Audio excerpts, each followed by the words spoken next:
Slavery is as old as human civilization, dating back beyond recorded history, and it exists even still today. Every culture on every continent practiced some form of slavery, whether it was serfdom, indentured servitude, or collective peasantry. However, when the slave trade is mentioned, people normally think of the black African slave trade to the Western Hemisphere. Okay. During the colonial period, from 1500 to the mid-1800s, as practiced by the European colonial powers. Estimates range from 10 to 13 million Africans being brought to the New World, with around 10 million surviving to be sold in North and South America, as well as in the Caribbean islands. Of this number, the best estimate is that 450,000 went to the British, French, and Spanish colonies in what is now the United States and Caribbean. Brazil alone received almost 5 million, the rest going to the Spanish colonies in South America. Slavery still exists in the world, yet most of the major powers ignore the fact and refuse to even acknowledge that it still exists. It is still quite active. Yet, 6 decades before the American Civil War, a war was fought by the United States on foreign shores to try and stop the white slave trade. What was the white slave trade? Does it still exist? Who were the Barbary pirates? What was the result of American intervention? How did it occur, and what was the aftermath? And how did 9 U.S. Marines and their mercenaries make history and give birth to a legendary fighting force while also ending the white slave trade in North Africa? Hello, I'm Colin Heaton, former soldier, Marine Corps Scout Sniper, history professor, historian and book author, and we will answer these questions and other issues on this segment of Forgotten History. All right. Excellent intro.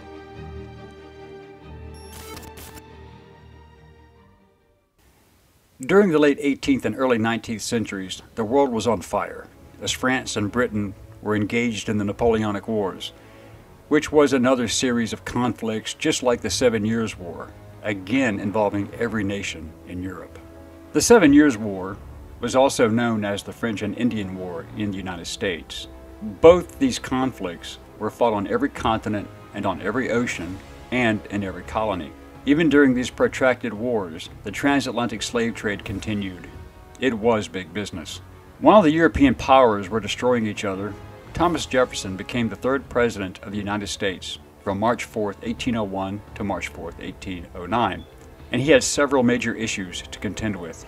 The Louisiana Purchase of 1803 from France doubled the size of the United States. The Yazoo territorial disputes in western Georgia were hotly contested.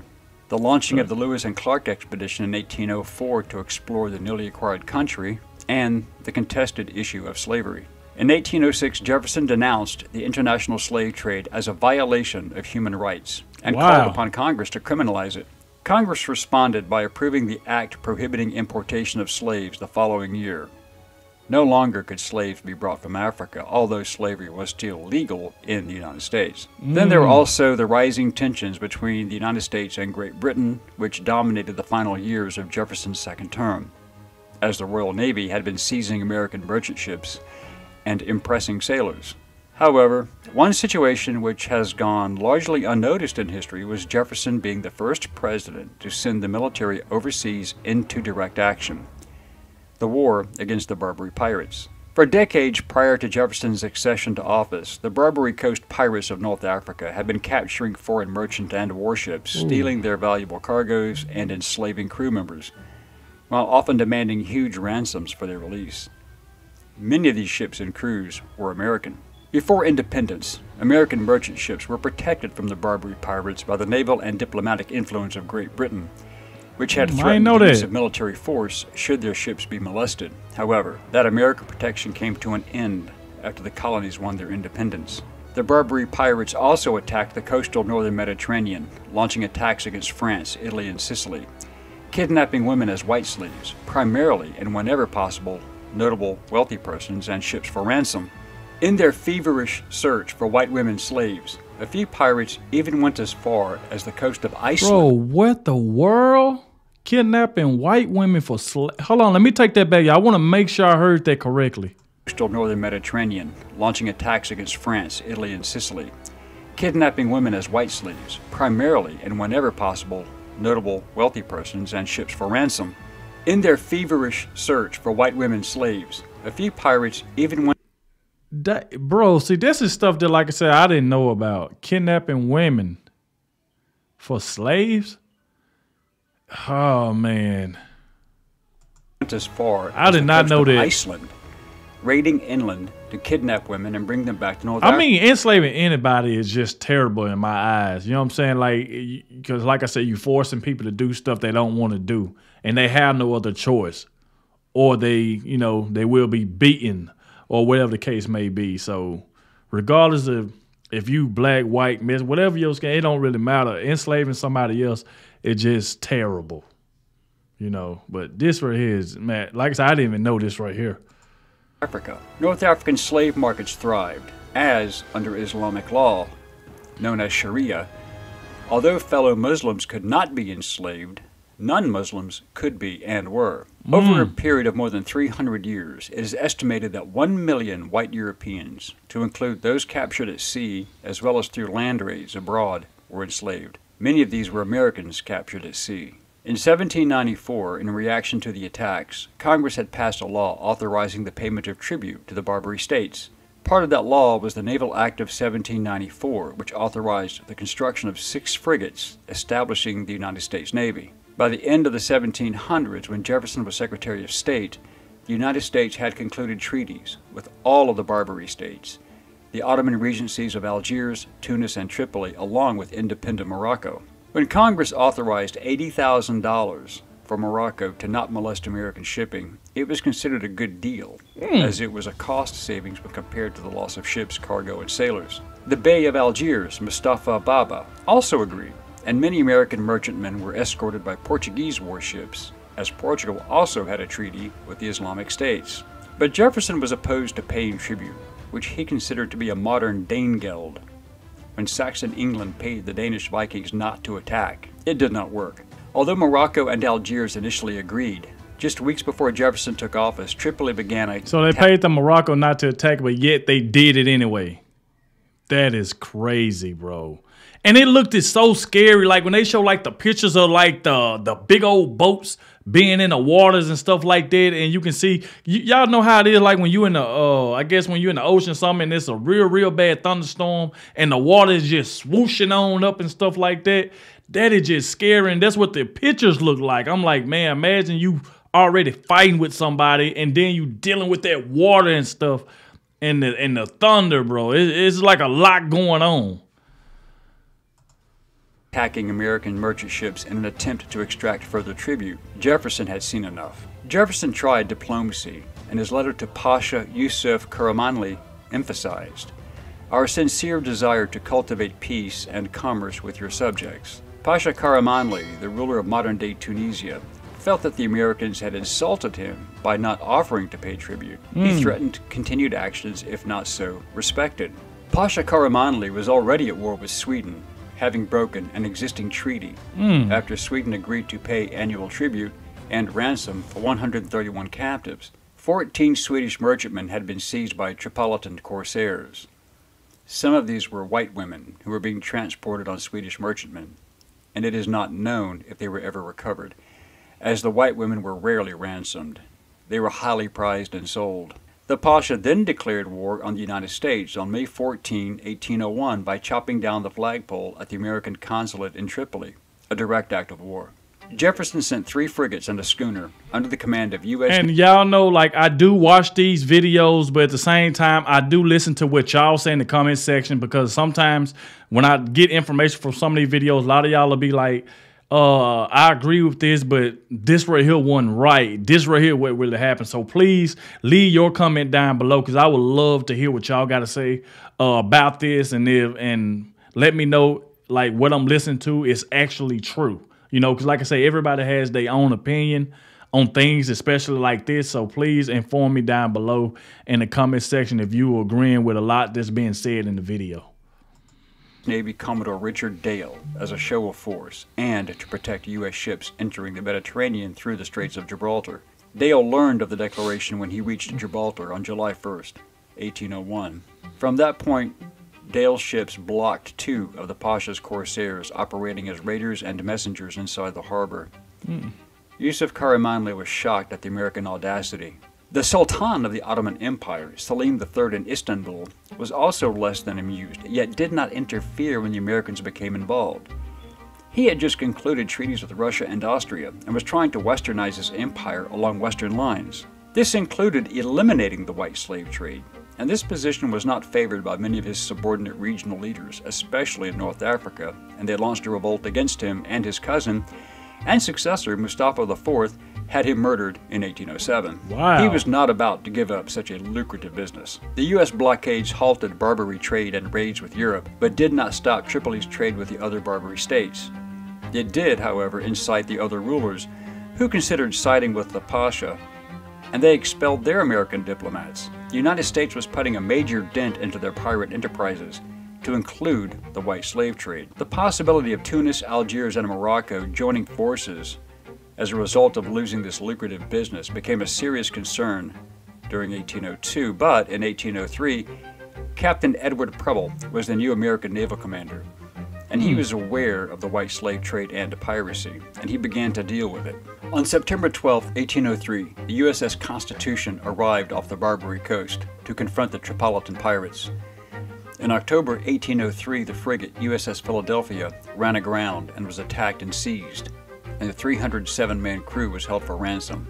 Dang. In response, on February 16, 1804, a group under Navy Lieutenant Stephen Decatur slipped into Tripoli harbor after dark, boarded and set fires that destroyed the Philadelphia. Ooh. The Pasha, in response, demanded an outrageous sum in ransom for his American hostages, even threatening death if it was not paid. In 1804, Commodore Samuel Barron, aboard the USS President, took command of 11 vessels, and he had new orders, but due to illness he handed command of the squadron to Captain John Rogers. Jefferson had again seen enough and decided to take direct and immediate action. He sent the order. Ex-Consul William Eaton, a former Army captain who used the title of general, and United States Marine Corps First Lieutenant Presley O'Bannon, would lead a force of 8 U.S. Marines and 500 mercenaries to take Derna and free any hostages. These mercenaries were Greeks from Crete, Arabs, and Berbers, opposed to the regime, and started on a march across the desert from Alexandria, Egypt in April 1805. Their objective was to capture the Tripolitan city of Derna.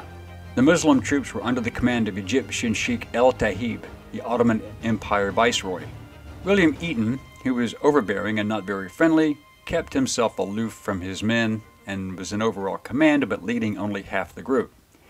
He had a tough job controlling the largely undisciplined mercenaries. Well, it's like every time you turn around, boy, it's like Thomas Jefferson said, you know what? We not finna let this happen. I done seen enough. Like, hey, he literally let him know when he done seen enough, he done seen enough. He got sick of that. And the infighting between the Christian Greeks and Muslims, few of whom were professional soldiers, became a problem. His promises of money and loot once they took Derna was looked upon skeptically. However, O'Bannon and his 8 Marines embedded with their mercenaries shared food, hardship, water, and earned their trust. O'Bannon decided to take the Muslims from Eaton, exchanging them for his Greeks. The Marines built a strong fellowship by not denigrating the Islamic faith. They discussed their similarities and differences. O'Bannon also knew that many of these men had either been hostages themselves or had lost friends and family to the white slave trade. Wow. Eaton reported in May 1805, quote, "Our only provisions are a handful of rice and 2 biscuits a day," end quote. From March 22nd to March 30th, several Arab mercenaries, under the command of Sheikh Hamid el-Tahib, staged mutinies. By April 8, when he crossed the border into Libya and Tripoli, Eaton had quelled the Arab mutinies, but he could not stop the desertions. In late April, his army finally reached the port city of Bomba, some miles up the coast from Derna, where U.S. Navy warships USS Argus, Nautilus, and Hornet, with Commodore James Barron and Captain Isaac Hull, were waiting for him. Eaton received fresh supplies and the money to pay his mercenaries. Argus gave an additional cannon to the troops. On April 26, Captain Hull's ships then opened fire and bombarded Derna's batteries for an hour. Meanwhile, Eaton divided his remaining... Bro, there had to be some scary stuff just being in that water like that. And like, look at all the smoke and stuff. I'm guessing that's coming from the explosions and stuff. I guess with all the shoes and stuff like that, that would just be terrifying to me, bro. Like, oh my God. That would be like very, very scary, man. The army into two separate attacking parties. The attack began at 14:45 hours, with Lieutenant O'Bannon and his Marines leading the attack with 50 inexperienced Greek gunners. Eaton's force was halted due to high volumes of enemy musket fire, but O'Bannon pushed his men through the inaccurate fire, as witnessed from the ships. Carefully interchanging his men into various ranks to fire, advance, reload, and continue the process, O'Bannon's force took the fort cannons. Eaton, wounded in the left wrist, would report later that O'Bannon, with his Marines and Greeks, had, quote, passed through a shower of musketry from the walls of houses, took possession of the battery, end quote. Eaton's forces caught up and turned the defenders' own abandoned guns against them, pushing them out of the city and into a well-placed ambush set up by O'Bannon just outside the main gate. During the entire battle, O'Bannon lost 2 men killed and 3 wounded Marines, with 9 of his mercenaries killed. Eaton's losses among the Muslims is unknown. O'Bannon raised the flag over the captured city at 1600 hours. They had just defeated a force 4 times their number, who were in a fortified defensive posture. And for the first time in American history, that a flag from the United States had been raised on foreign soil. Hostages were freed, and the Navy sank the pirate ships in harbor. Accurate naval fire from Argus and the other ships forced them back, and Derna remained in American hands. Yusuf reluctantly signed a peace treaty on June 10, 1805, aboard the USS Constitution.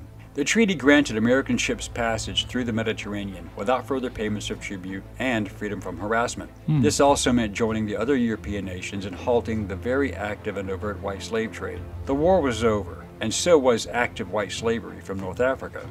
Marine Corps legend has it that Hamet presented O'Bannon with a Mameluke sword, a sign of prestige and power. Emboldened by this event, more European nations also increased their naval presence and resisted the Barbary pirates, stopped paying tribute, crippling their commercial trade and extortion rackets, ending their raids on southern coastal Europe, ending hostage-taking. Boy, it's like every time you turn around, it was a lot of fighting going on and people just losing their lives, people losing their mercenaries. Like, wow. It was crazy back then. You just never knew what to expect, whether you were finna get shot, get cut with a sword, killed with a sword, or just beaten. Like, it was just so much going on back then. Their demand for ransoms and the white slave trade. Presley O'Bannon and his 8 Marines had done the seemingly impossible, but it would not be the last time Marines were called upon to do the impossible and succeed. Semper Fi. We hope you enjoyed this segment of Forgotten History. Wow. Please click like. Wow. Truth about the white slave trade. Like I said, man, I gathered a lot of stuff from this right here. Wow. Like I said, it was a lot of people losing their life. What they were making, like the women, where I see that they said white women making, like, come on, man. Then they were stripped butt naked and just held up like that. Enslaving them, bro. It was just a lot of stuff in here. I'm like, man, I did not know that. So, but if it's something like this that y'all agree with, and please let me know down below in the comment section, because y'all tend to let me know all the time if something is true or not, you know. So y'all please let me know. But we have made it to the end of the video. I want to thank you all for watching, and I'll catch y'all in the next one.